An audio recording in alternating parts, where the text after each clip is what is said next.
acababa de atar el listón plateado alrededor del último regalo cuando mi celular vibró en la encimera de la cocina. El aroma a canela y clavo flotaba en el aire cálido y familiar, subiendo desde el horno donde mi última bandeja de galletas de mantequilla se doraba. El árbol centelleaba en un rincón de la sala, con las luces en un desvanecimiento lento, y un nuevo adorno para Tomás, mi nieto, ocupaba el centro un pequeño avión de madera con su nombre grabado en dorado. El mensaje era de Javier. Estamos a tope este año, sin tiempo para viajar. ¿Hacemos un Zoom después de comer? Eso fue todo. Sin un lo siento, sin un ojalá, pudiéramos ni siquiera un emoji a medias. Miré la pantalla con el pulgar suspendido sobre el teclado sin saber qué podía decir. El temporizador del horno sonó 2 veces antes de que recordara sacar las galletas. Me moví en automático, colocándolas en una rejilla para enfriar, espolvoreándolas con azúcar glass, como hacía cada año, desde que Javier tenía 10. No respondí al mensaje. En cambio, doblé la colcha que había pasado las últimas 3 semanas cosiendo a mano verdes, bosque azules suaves, un patrón de estrellas y piñas que pensé que a Tomás le encantaría. Incluso cosí sus iniciales en una esquina, apenas visibles como solía hacer con las mantas de bebé de Javier. La puse sobre la caja de juguetes que había llenado para él libros rompecabezas un zorro de peluche que encontré en el mercado navideño del centro. Me senté a la mesa de la cocina, la que mi esposo y yo compramos de segunda mano en 1985, y miré las 2 sillas vacías frente a mí. Eran para Javier y Lorena este año. Hasta había planchado los manteles. Compré leche de almendra extra para el café de Lorena. Cuando el viento aulló afuera, me ajusté el chal y miré el lago congelado más allá del patio. Era hermoso, silencioso y completamente quieto. En ese silencio, envolví cada galleta en papel encerado y las puse con cuidado en una lata etiquetada para Javier. El sobre era grueso, amarillo pesado, marcado con prioridad nocturna en letras rojas. Lo encontré entre un catálogo y una factura de calefacción en el porche cubierto de escarcha y con sello de Querétaro. Supuse que era algo tardío de Javier, tal vez una tarjeta, una disculpa atrasada. Lo abrí junto a la puerta, con las botas aún húmedas por la nieve. Adentro había documentos pulcramente grapados, brillantes y oficiales. La primera página llevaba el nombre de una agencia de autos de lujo y las palabras factura, pagada en su totalidad. Debajo Tesla Model y blanco perla con mejora de conducción autónoma y paquete para todo clima. El total era de C1040 722.40. Entonces vi mi nombre. Elena M. Salazar, cofirmante. Mis manos se enfriaron. Metida entre los papeles como si no importara, había una nota adhesiva rosa neón escrita con la inconfundible letra redonda de Lorena. Gracias por ayudar con el coche, mamá. Es un regalo para mí, eres increíble. Primer pago 5 de febrero. Pesos L. Nunca había hablado con nadie en una agencia. Nunca había firmado nada. Volví a mirar la factura, esperando que el papel se transformara, que revelara una broma, un error, un malentendido. Pero ahí estaba el número de cuenta, mi nombre, mi dirección.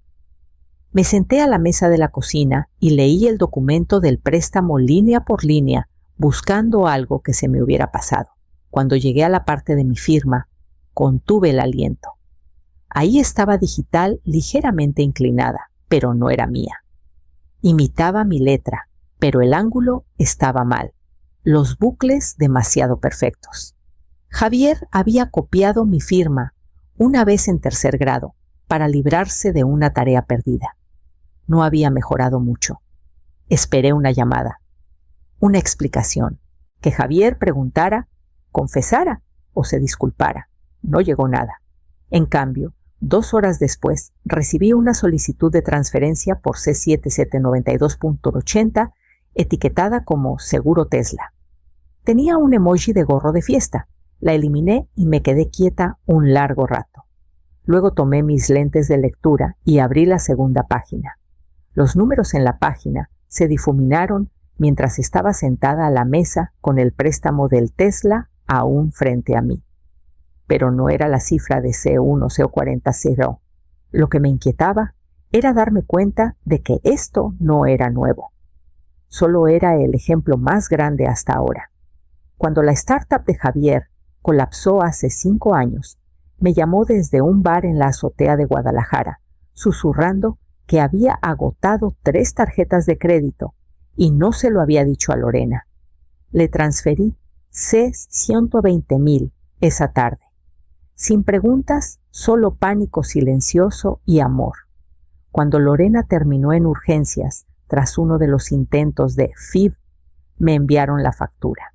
Estaba marcada como urgente, con resaltados rojos y palabras como sin seguro. La pagué. Dijeron que me reembolsarían cuando Javier recibiera su bono. Nunca lo mencionó otra vez. Luego fue la boda. El lugar agregó C$160,000 en cargo sorpresa la semana anterior y no querían empezar el matrimonio estresados. Javier pidió con voz baja, avergonzado o fingiendo estarlo. Usé el certificado de depósito que abrí tras la muerte de mi esposo y lo cubrí. Lorena envió una canasta de agradecimiento con aceitunas caras y una vela que olía a protector solar. Luego vino la renta. Solo un mes cuando Javier estaba sin trabajo. Luego un segundo cuando Lorena tuvo un descanso creativo. El tercero llegó en silencio, sin pedirlo, solo una solicitud de transferencia en mi app bancaria. Cada vez me decía que era amor, que estaba llenando un vacío que mi esposo habría cubierto si estuviera vivo, que así es como las madres están presentes. Pero en algún momento los agradecimientos pararon. La duda desapareció. Las peticiones se volvieron suposiciones. No siempre era dinero. A veces era Javier diciendo que no podían venir porque Tomás estaba resfriado y luego publicando fotos desde Xcaret 3 días después. O Lorena preguntando casualmente si podía actualizar los pagos de la colegiatura del kinder de Tomás porque estaba haciendo malabares con colaboraciones. Ahora miraba los papeles del Tesla, esa firma falsificada, y lo vi claro por primera vez. No estaba ayudando. Estaba financiando su vida sin permiso. Y ahora habían cruzado la línea de la expectativa al abuso. Llamé a la agencia esa mañana, con voz firme, pero baja los documentos del préstamo desplegados frente a mí. La mujer al otro lado fue amable, demasiado alegre, hasta que pedí verificar la firma del cofirmante.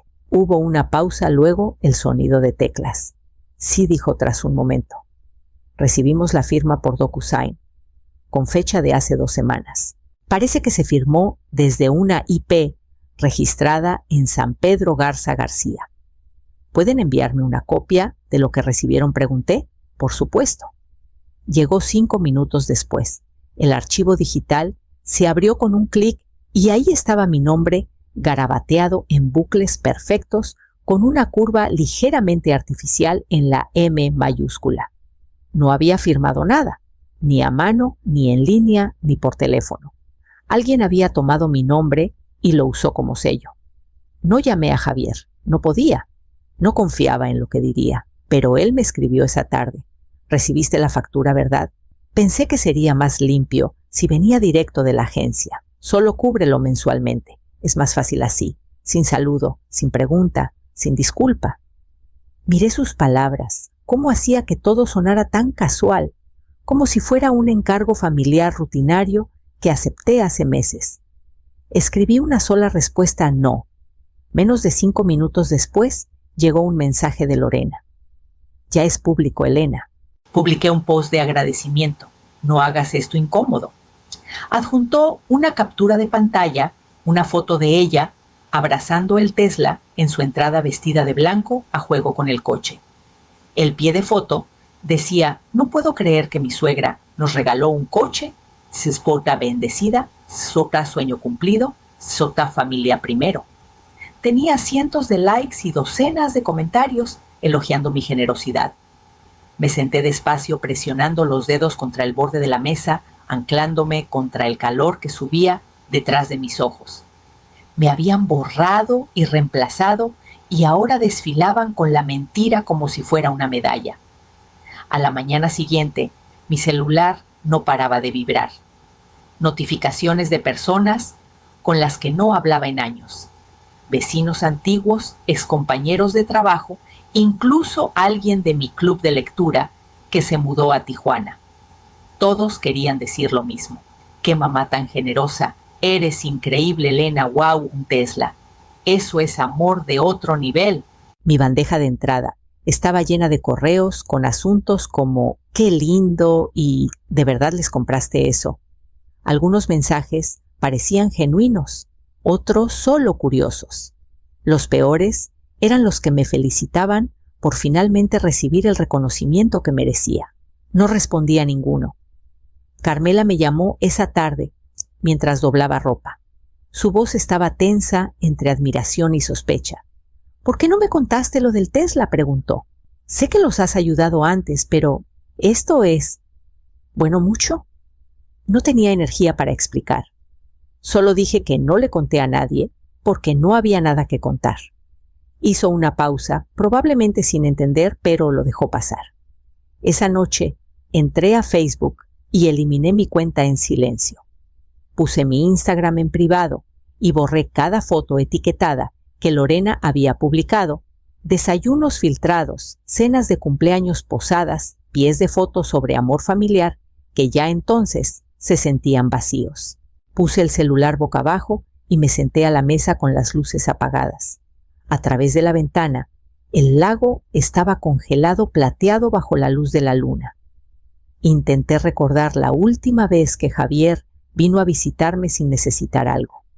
No pude. Esa noche no dormí. Me quedé mirando el techo parpadeando en la oscuridad, preguntándome cuánto tiempo había sido un accesorio en su vida, una figura de fondo que podían mencionar cuando convenía y olvidar cuando no. A la mañana siguiente, un correo de Lorena llegó a mi bandeja como agua helada. Sabemos que no estás contenta, pero recuerda, las apariencias importan. No arruinemos el ambiente. No respondí. En cambio, abrí una nueva pestaña en el navegador y busqué el número de mi banco. Marqué el número del banco con dedos que tuve que obligar a mantenerse firmes. La música de espera sonó durante 13 minutos antes de que alguien respondiera. Verifiqué mi identidad 3 veces. Luego pedí al representante que revisara todas las cuentas vinculadas y cualquier acceso de terceros. Quiere congelar todas las conexiones externas. Señora Salazar, sí, dije. Todas. Tomó menos de 5 minutos. Cada usuario autorizado eliminado. Cada correo de respaldo, cada bandera de acceso compartido borrados. La mujer en la línea habló con amabilidad, pero podía escuchar la curiosidad en su voz. No ofrecí una historia. No estaba lista para decirlo en voz alta. Luego llamé a la agencia y pedí hablar con alguien del departamento legal. Expliqué lo de la firma falsificada. La mujer tomó notas y dijo que alguien me contactaría en 72 horas. Pedí una declaración escrita confirmando que el préstamo no estaba finalizado en persona. Aceptó. Después de colgar, busqué el número de Arturo. No habíamos hablado en un año, no desde la fiesta de jubilación de nuestro antiguo superintendente. Contestó al segundo timbre. Elena, vaya, ¿cuánto tiempo? Expliqué todo en frases cortas. El Tesla, el DocuSign, la identificación falsificada. Guardó silencio un momento. Luego pidió la marca de tiempo y el registro de IP que había guardado. Falsificaron tu identificación digital, dijo. Probablemente usaron acceso almacenado de un dispositivo compartido antiguo. No lo autorizaste, Elena. No lo hice, dije. Y ahora necesito asegurarme de que se deshaga.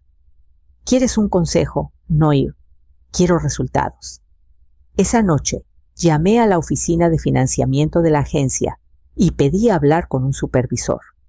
Cuando un hombre llamado Víctor contestó, di mi nombre completo, el número del préstamo, y dije lo que había ensayado todo el día. Mi nombre fue usado de manera fraudulenta. No firmé. Quiero que el vehículo sea recuperado de inmediato. Hubo una pausa. Me pidió que confirmara otra vez. Lo hice. Entendido, dijo. Iniciaremos el procedimiento. No le dije a Javier, no le dije a Lorena. Dejé que el silencio trabajara. 2 días después llegó la tormenta. No aquí, no afuera de mi ventana, donde el lago estaba en calma, y la nieve comenzaba a derretirse en anillos suaves alrededor de los troncos, sino en Querétaro, donde Lorena acababa de empezar su transmisión en vivo matutina. Estaba en la entrada con la cámara apuntando al Tesla, hablando de manifestar abundancia y saber lo que vales. No lo vi en vivo, pero alguien me envió el clip esa tarde. Se difundió rápido. Lo vi una vez en silencio, con una taza en la mano. En medio de su monólogo, una grúa blanca se estacionó detrás de ella. Siguió hablando hasta que un hombre con chaleco reflectante entró en el encuadre. Señora, dijo, educado pero firme, necesito llevarme el vehículo. Lorena parpadeó, rió, miró fuera de cámara. Espera. ¿Qué pasa? Ese es mi coche, espetó. La transmisión se cortó segundos después. Mi celular sonó 5 minutos después. Javier. Lo dejé vibrar 1 o 2 veces y luego ir al buzón. Volvió a llamar. Y otra vez. Finalmente un mensaje. Mamá, ¿qué demonios hiciste? Bloqueé su número sin responder. No hubo satisfacción en ello, no como en las películas, donde la música sube y la heroína se yergue triunfante. No era venganza, era eliminación. Era cerrar una puerta que había estado abierta demasiado tiempo, dejando entrar aire frío que confundí con compañía. No lloré, no temblé, solo me puse de pie, respiré y precalenté el horno. Esa tarde horneé panques de limón, con limones de verdad, no de caja, y los envolví en papel aluminio aún calientes. Los llevé a 2 casas de distancia a lo de Amalia, quien abrió la puerta con una sonrisa y me ofreció su taza habitual de té especiado. Hablamos 1 hora principalmente de catálogos de semillas y el precio creciente de los huevos. Nunca me pidió nada. Esa noche dormí con la ventana abierta y por primera vez en semanas el aire se sintió limpio. A la mañana siguiente cambié todas mis contraseñas.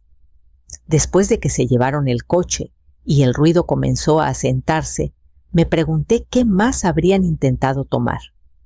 Me senté en mi escritorio con un cuaderno y una olla de café y revisé cada cuenta que había tocado en los últimos 10 años.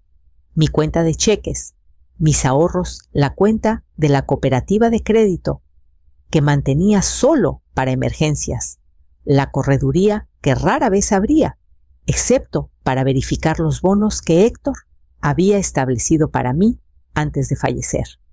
Luego abrí el fondo de retiro, el que nunca tocaba, salvo para revisar el saldo 1 o 2 veces al año. Ahí estaba. 2 intentos de inicio de sesión desde un dispositivo desconocido. Uno exitoso, otro marcado. La dirección IP provenía de Querétaro. No había estado en Querétaro en más de 1 década. Miré el registro de actividad con el corazón latiendo lento. Ese iPad que le di a Javier hace 3 navidades debía seguir conectado a algo. Pensé que lo había borrado. Claramente no hice lo suficiente. Al día siguiente llamé a una contadora forense, una mujer llamada Marisol, recomendada por Arturo. Era directa y callada, hacía preguntas inteligentes. Le di acceso a todo. Me llamó la semana siguiente. Hubo 2 consultas más de préstamos para autos a tu nombre en los últimos 6 meses, dijo. Ambas abandonadas tras revisiones de crédito. Una fue para un BMW, la otra para una camioneta de lujo. Ambas fuera del estado. Mi boca se secó. No necesitaba preguntar quién las inició. Ya lo sabía. No fue solo el Tesla. Ese fue el que lograron. Los otros fueron ensayos. No era una falta de comunicación, no era un mal juicio, era un patrón, un sistema silencioso del que no sabía que formaba parte, como un banco compartido, del que pensaban que podían retirar indefinidamente. No preguntaron porque dejaron de ver la necesidad de hacerlo. Cerré la última pestaña del navegador y bloqueé mi computadora. Luego salí a revisar el buzón y encontré un sobre blanco grueso sin dirección de remitente. El sobre en el buzón era de mi abogada. Le había pedido que enviara la versión final de mi Nuevo Testamento una vez que los documentos estuvieran registrados. Lo llevé adentro, preparé té y lo abrí con manos firmes. Todo estaba ahí, justo como lo pedí. Mi patrimonio modesto, pero limpio, ya no iba a Javier.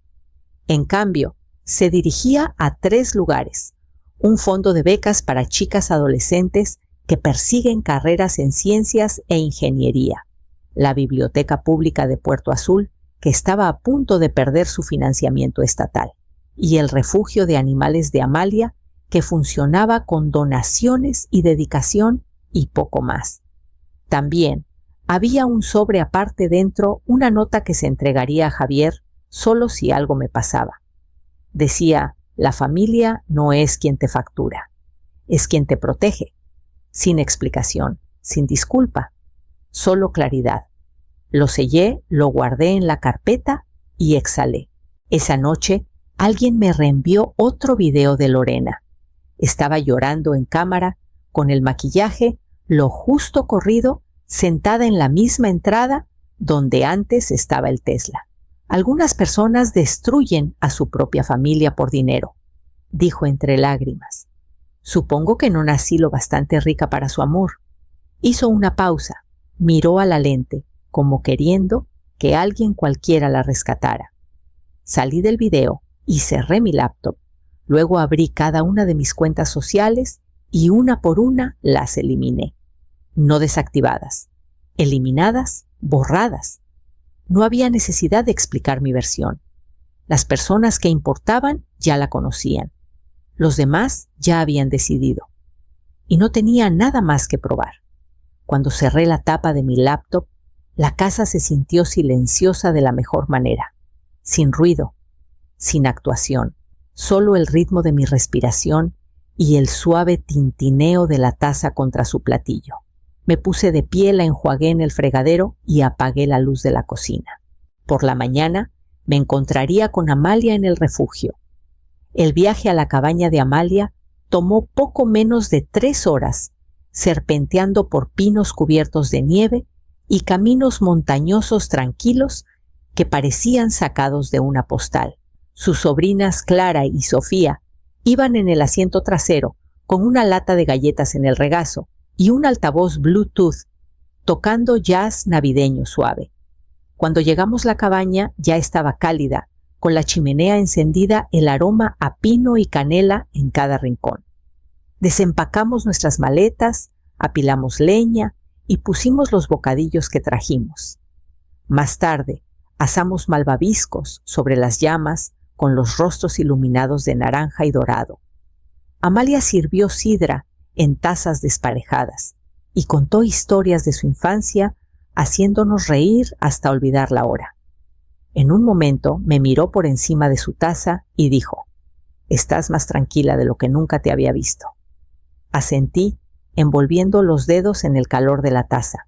«Resulta que la paz no está en quienes te agotan», dije. «Está en quienes te llenan de nuevo». Sonrió y se recostó con ojos amables.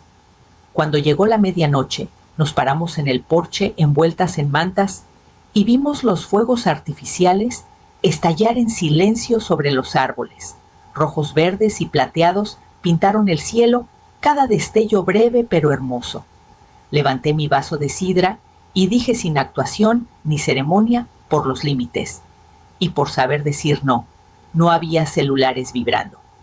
No había culpa al acecho.